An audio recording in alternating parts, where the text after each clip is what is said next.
What up, y'all? Welcome back to another episode of Roll the Bob Podcast. I'm your host, Zach Moyer. Hope you are doing well whenever you are listening to this one. Pocono. I was there in action, in the trenches. Got a media pass, first race I ever covered. I hope it's the first of many. Most fun I've had in a racetrack, but also the most nervous I've had in a racetrack because of so much pressure I put on myself to, ask questions instead of just recording them. There's a lot. It was really cool to learn, the media, what it's like in the media center. What is it like during a race? Pocono, they fed us. They had food. Pocono Organics, I believe, was one that was preparing the food, like some really good pork tacos and chicken and cake and endless drink, sunny water, Coke, Diet Coke, Sprite. They were always there. If you needed a question, they had schedules there. Pocono does a great job. The way that Pocono is set up, you got the media center, and then you also got the infield care center, and then right next to that is the garage. So it's all lined up. So if a driver wrecks out, they go to the infield care center, and then you come there and ask them questions. The drivers, when it comes to the media bullpen, they come right there after the Cup garage. They go right into the media bullpen. Everything is just set up really nicely at Pocono, and it was just an incredible experience. So a massive thank you to Pocono, the people there, to accepting. I applied for a credential. They granted me it, and it allowed me to experience this, and hopefully I get to do the same at other tracks in the future. Now, when it comes to the racing, we got trucks. Xfinty got Lane Riggs, truck winner. Xfinty winner, Connor Zilch.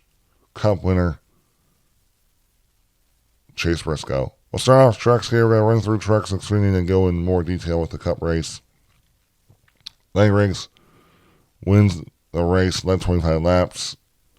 Would say that Corey Heim was the best truck in this race, but on the second to last restart, I think it was on the no, my bad. It was backtrack here. It was the last restart of the race. Slow down here. Corey runs over debris, gets a flat tire, and then while Corey is falling, losing spots on this lap, they're about to take the green here. This is coming to the green when this happens. Well, then there's confusion about who's the control car. Is it the second place driver, Connor Zilch, who was going to line up front row with Corey Heim, or was it then going to be Lane Riggs? Because then Lane Riggs, the bottom lane, all bumped up one spot because of that.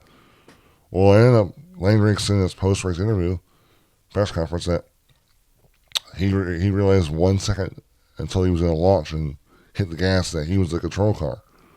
And what ended up happening is Carson Hocevar was the one that hit the gas first and jumped the restart. Even though he was second and Lane Riggs was third and moved up, but I guess by rule, whatever lane the control car was in, and let's say they move out of a lane, the control car ends up being that second car that was in that certain lane, I believe. I'm not exactly sure how the full rule, but Carson was, jumped the restart. That's why he got a penalty, had a pass for a penalty. So the best two trucks probably in the race took themselves out, one from a misfortune, one from a mistake and a confusion.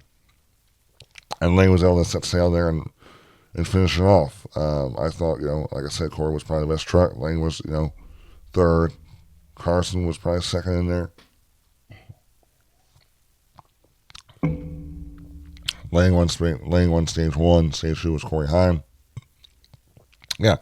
Corey Heim led the most laps in 48 laps.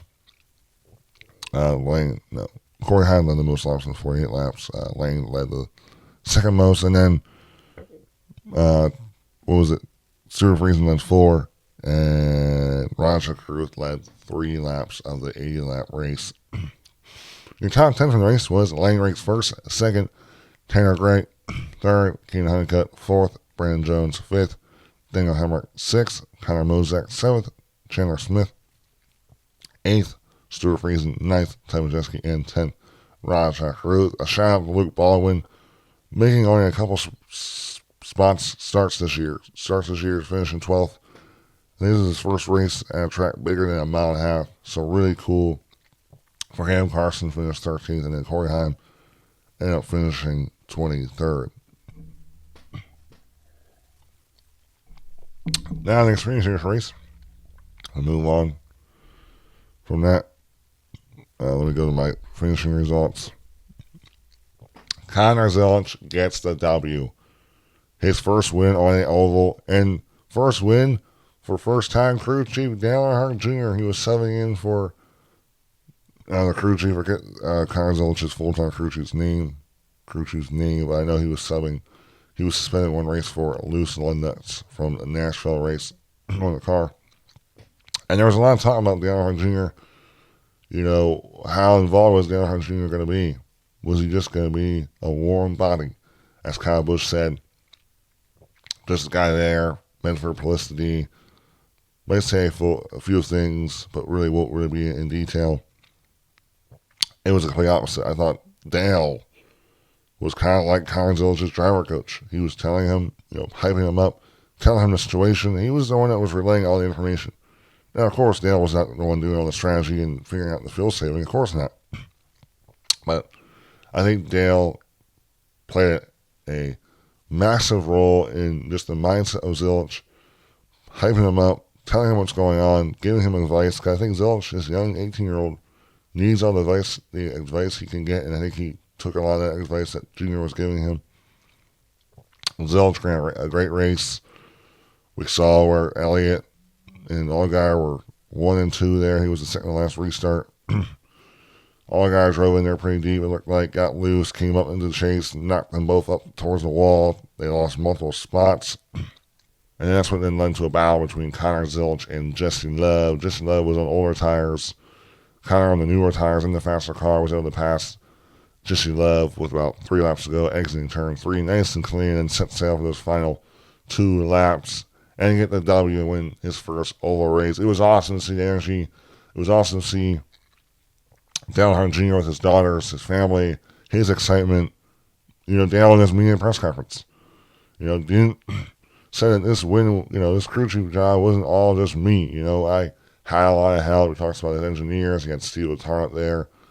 He, just gave a lot of credit to a lot of other people and not just himself. So that was cool to see. Zilisch ran a great race. Did a great job. No mistakes by the pit crew. Was able to stay out front, and then when two of the best cars made their mistakes and had an incident there, he capitalized and then made a great clean pass for the win. What a drive, what a race.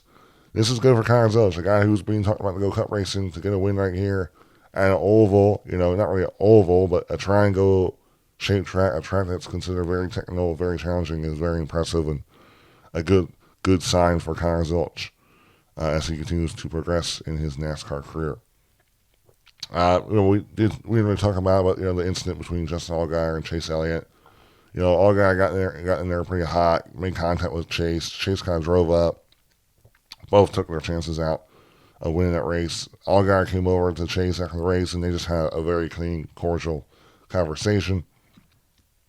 I think it was mostly the way Chase was. I forget what he exactly said, but it was one of those incidents where it was more of a racing deal.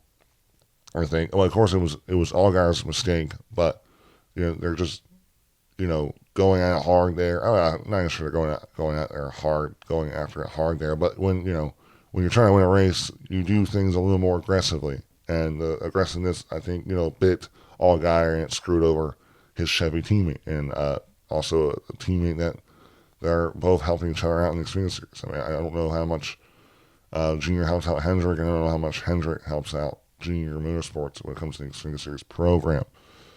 But yeah, overall, the race was good. It was compelling. Zilisch led 34 laps. Chase Elliott led 38 laps.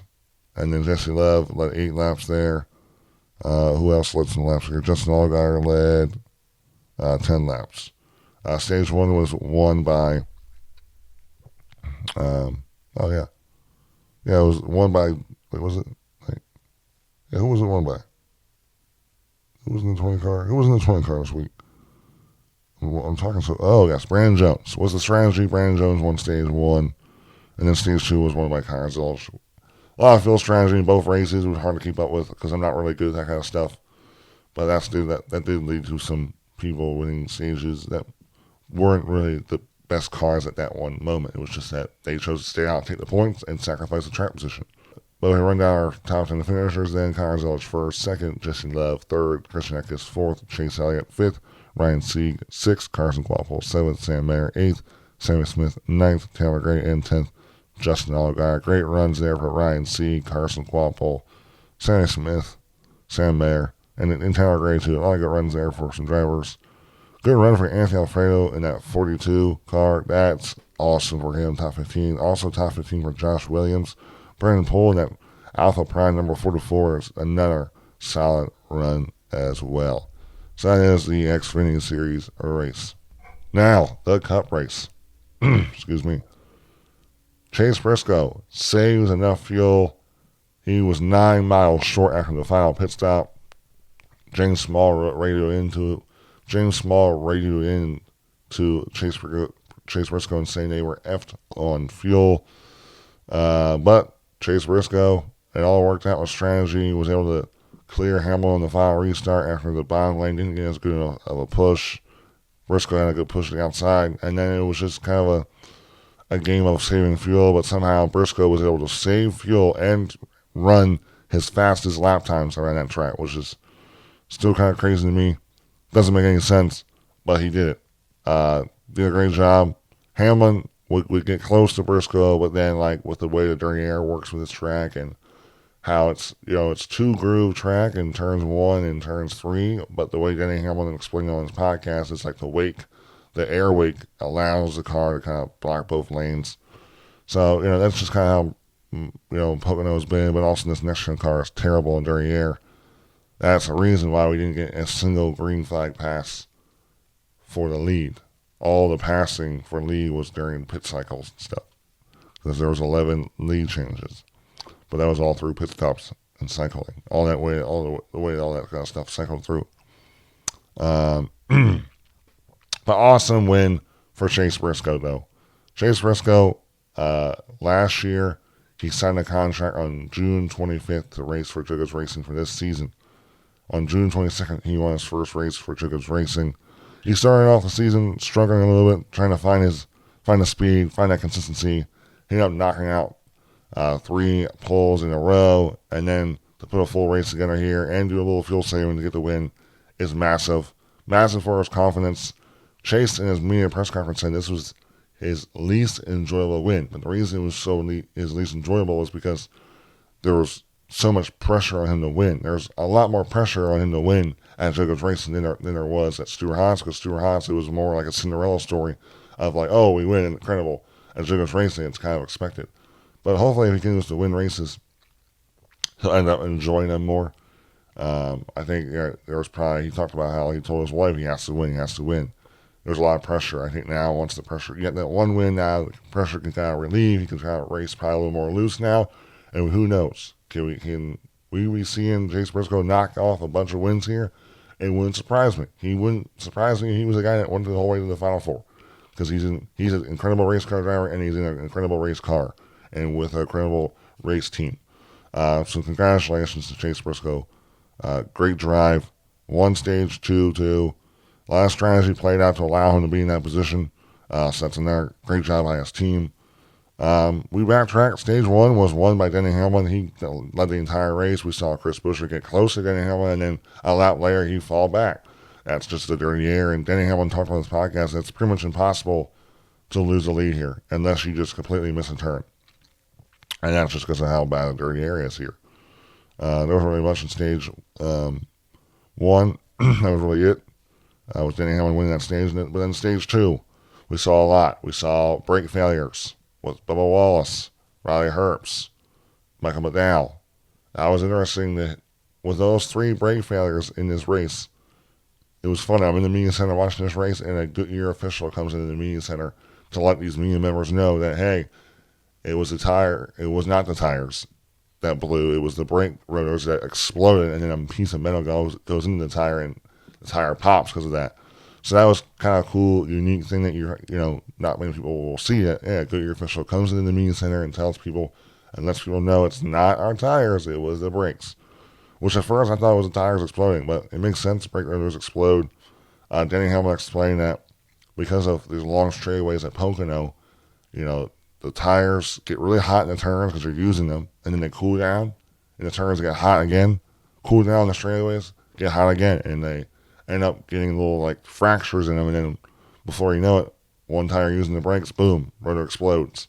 It was disappointing for especially Bubba Wallace because in his little interview after in the media center, he felt like he had a really good car, really good speed. You know, his starter didn't work during practice, so that was disappointing. Very surprising, but those are the only three failures we had the rest of the race. Also, I know Tyler Reddick went in the garage to fix the same issue he I think had us to make sure he didn't have the same issue as Bubba Wallace. So he lost a couple laps, didn't finish great because of that. So 2011 as a whole didn't have a great day at Pocono.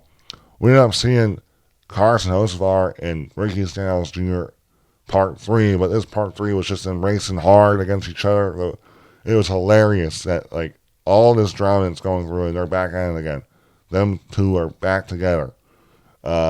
Now, Hocevar was racing very clean, very carefully. Was not trying to get too close, but there was a couple restarts there. There was a reset. They both started off in the front row, and I felt like Hocevar, there was times he got super close there, but that was, they're going around these turns, man. He gets loose somehow. The way the air works is, if he got into Ricky, I think Ricky officially would throw down. I think Ricky would be officially done because I felt like Ricky has been starting like, if something happens again with those two and Ricky doesn't do something, and let's say Ricky's on the bad end of it, he needs to do something because he's going to turn into one of those guys that, a dog with no bark to it. It's just a dog that talks, but I guess a dog with no bite. You can talk, but you ain't gonna throw down. Walking like you talking. He's doing a lot of talking, but not a lot of walking. But we haven't got there yet, and Ricky did say he's cooled down now.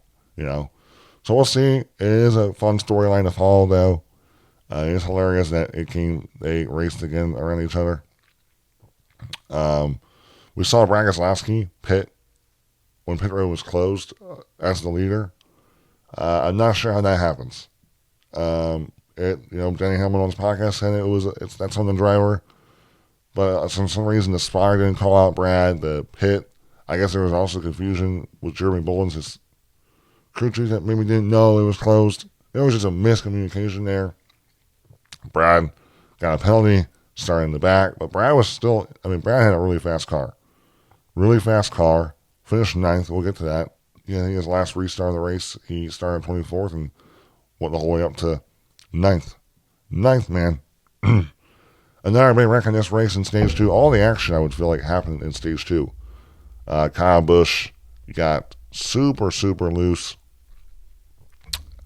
up against Todd Gillen, and he went around, and then a bunch of cars were trying to miss him. The 88, the 10, the 8, the 20 were all involved. Well, of course, the 8 was involved because he was the one that kind of, started a chain reaction. Now, luckily, all of these cars they had a little bit of damage, but it wasn't enough to end their day. Little scuffed up marks out to go where all these guys finished. But then, with strategy, Chase Briscoe won stage 2. The thing about strategy with these races is it's so hard to keep up, and I would probably spend way too much time. I would probably spend a whole other 30 minutes on this podcast trying to explain the strategy and when people pitted, because there was times where teams, Hamlin and a couple teams sacrificed a stage win or stage points to pit early because of the strategy. The strategy was kind of like a road course because you could pit and not go a lot down here because of how big it was. So, there was a lot of strategy. It made it fun. It made it very interesting because, there wasn't a lot of passes from the lead. I felt like this race was actually pretty good because maybe the camera angles and the way that Prime was broadcasting it made the race maybe better than it really was. Because if they were just showing the top 10, it probably wouldn't have looked like a good race on TV. But I felt like it was. But that's just my opinion. Also, I was at the racetrack. I got to hear the cars. I got to be in the media center, and that was all a cool experience. And then the final stage, we kind of explained how it all ended. It was all, a lot of the way cautions landed helped drivers out. I know in stage 3, Brad was leading the race. He was getting ready to pit for his final pit stop. This was after Hamlin and Briscoe pitted. And his crew chief said to come in the pit this lap. He said, I'm going to go run one more lap. He was already bleeding time to the leaders. And at that one extra lap, Brad stayed out. A caution came out. SVG spun on the exit of turn 1. It screwed Brad because then he ended up having to pit and start 24th. Now he still went up to 9th, but who knows with the way that if he would have pitted and that caution would have came out, who knows if maybe he was, because he said that they were only going to take like a can of fuel, and the 19 and the 11 would have to take a little bit more, so maybe they would have been fuel saving. He would have been on the gas, but with how hard it is to pass, I don't think it would have been a matter. I think the running one lap and the caution falling where it was, it probably sacrificed Brad a couple spots. The whole Briscoe thing, the reason he ended up becoming 9 laps short was because they told him to go on, I think, James, the crew chief, but he ended up going on the jack. Once the jack dropped, Briscoe went. And that's usually how they do it when you're not having to worrying about fuel. But in this instance, where fuel is important, he should have waited, and he didn't. But luckily, Briscoe did a great job, and the way it all worked out, it didn't matter. Briscoe gets the win. I need to backtrack here. I'm not sure we saw in stage 2 as well. We saw AJ Allmendinger hit one of his tire carriers. He hit the tire first. I mean, he did not hit the tire carrier. But we saw AJ Allmendinger going into his pit stall. He hits the tire off one of his tire carriers, and that tire then launches and hits one of SVG's tire changers. I mean, in the ribs. It looked like he was trying to catch it. In the ribs, he falls down. He's in pain. Still finishes to stop. I mean, what a warrior. What a trooper. It just really shows, how tough these guys are, how athletic they are. But it's insane, guys. Like, I feel like we don't give pit crew guys enough credit. These guys are incredible athletes, but they are jumping in front of a race car, right? And like a missed time, and I know they practice this, so it's probably like butter to them and how simple it is. But a miscue, a mistiming, driver doesn't slow down, quick enough. They slide the tires. Who knows? We've seen where pit crew guys have gotten seriously hurt, gotten ran into, and these guys just continue to do it every week with no fear. So they're very impressive human beings and impressive athletes. But overall, I mean, congrats to Chase Briscoe. What a drive. Hamlin was trying, but Hamlin, you just couldn't do anything. I mean, Buescher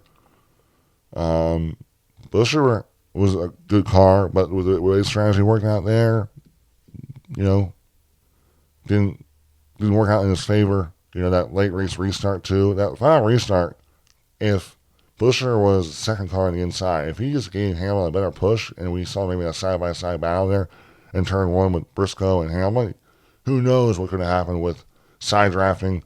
That could have changed the race, but because Briscoe had a better push with the driver, got a better push to the outside. I forget who was on the outside of him. I believe it was Blaney who was pushing Briscoe there on that final restart, and didn't allow Hamlin to get a chance. And we all know what happened. We all know what Hamlin has done for a win. He's put drivers in bad positions and made drivers make a decision. You either hit the wall or you get off the gas. And most drivers have chosen to hit the gas and stay in it and hit the wall and pay for it. But overall, I know a lot of fans do not enjoy the race. It was a 48% on Jeff Clark poll. I saw I got like 1.8 million viewers after our 2-hour delay on the Prime Video. I get why people didn't say this was a good race because on TV it may not be as cool, but I enjoyed it. I thought there was a lot. I think Prime did a great job with a lot of the camera angles and stuff, so I thought that was really, really good by them. Overall, I mean, we go here at our top 10 finishers here. Not 10, we're going to do a little more than that. Chase Briscoe gets the win. Denny Hamlin second, third, Ryan Blaney fourth, Chris Buescher fifth, Chase Elliott sixth, John Nemechek seventh, Kyle Larson eighth, Ryan Preece ninth, Brad Keselowski in 10th, Austin Cindric. Some notable finishers here. I want to say John Nemechek, another great run. Putting a lot of consistent speed this year, good runs. Also, all 3 RK cars in the top 10. That's awesome. They're having speed right now. Right now, I mean, Priest is right there on the cut line. I know Busher is a little bit better than that. Brad needs a win to make it in. There's still a possibility that all three RFK cars get in there. And they're showing us speed that they could win. We're going to Atlanta. We know what the RK cars can do in Atlanta.